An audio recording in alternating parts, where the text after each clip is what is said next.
Hallo und herzlich willkommen auf meinem Kanal Ingas Color Art. Ich habe mir heute eine recht kleine Leinwand ausgesucht, deren Ränder ich schon einmal mit Klebeband abgeklebt habe. Und das war nicht beabsichtigt, dass die Hintergrundfarbe so schön passend zu dem Klebeband ausfällt. Ich habe einfach zwei Farben gemixt und das erstmal als Hintergrund aufgestrichen.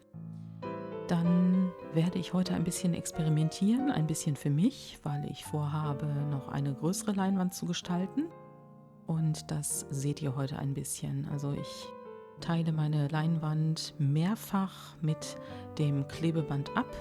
Ich verwende verschiedene Farben, nehme die Farbe teilweise mit Krepppapier wieder herunter, habe mir auch Effektfarben besorgt. In diesem Fall ist es eine Art Maya-Grün, so wie es aussieht. Das kommt dann später zum Einsatz.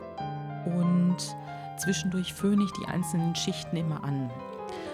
Ich mische auch teilweise Farben. Jetzt seht ihr eine Mischung zwischen dem Violett-Oxid mit dem Chamonix.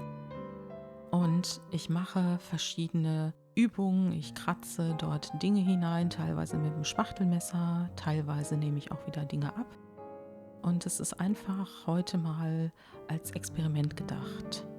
Schade finde ich nur, das sieht man hinterher, dass mir das Türkis, was ich gleich anmischen werde, unter das Kreppband gelaufen ist. Entweder habe ich das nicht fest genug angedrückt oder aber die Farbe war ganz einfach zu flüssig. Ansonsten könnt ihr mir gerne Fragen stellen oder etwas in die Kommentare schreiben, denn ich lasse euch das Bild jetzt einfach genießen.